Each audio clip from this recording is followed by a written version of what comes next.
Greetings, everyone. This is Fulkun, and I'm taking CS184A, Artificial Intelligence in Biology and Medicine. And this is my presentation.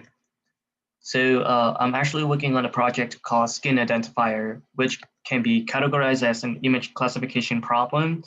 The goal is to predict if a skin mole is likely to be benign or malignant. The dataset can be found at the link on the screen. To me, the topic itself is quite interesting since the skin is the largest organ that protects us from microbes and the elements. It is something that we are very familiar with. What will be even more interesting is that, just imagine that one day you happen to look at your body and you notice the presence of a skin mole and then you become anxious, not sure if it is trying to tell you any sign of skin cancer. All right, so you have been hearing me talking about skin moles quite a lot. What do they look like? So on the left, we have 1,440 images of benign skin moles. And on the right-hand side, we have a total of 1,197 images of malignant skin moles. What seems to be quite obvious to my naked eyes is that those on the right-hand side tend to look brownish and surrounded with tiny discolored spots. Anyway, overall, the dataset is not too big, so I decided to multiply images by using image data generator. So the effect is achieved by producing variants of images with different shifts in height, width, zoom, and rotation in each epoch. So let's take this image as an example.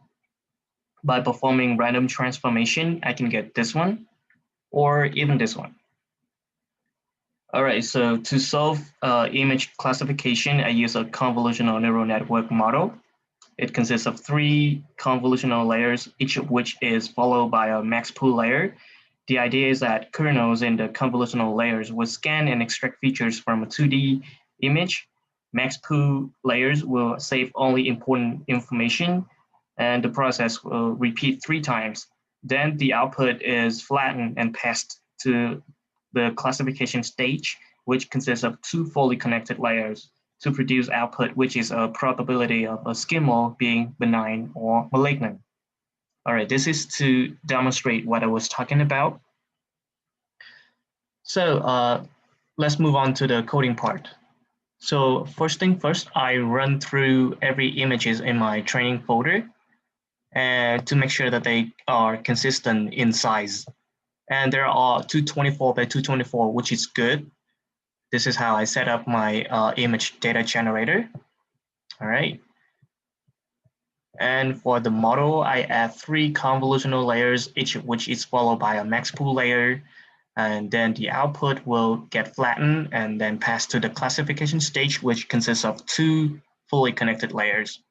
For the optimizer, I choose ADAM with the learning rate of 0.001. For the loss function, I use binary cross entropy since we're doing binary cross classification right now. I also use early stopping callback to monitor validation loss and halt the training at the right time. I also use model checkpoint callback to monitor validation accuracy and save the best model with the highest validation accuracy. So start the training and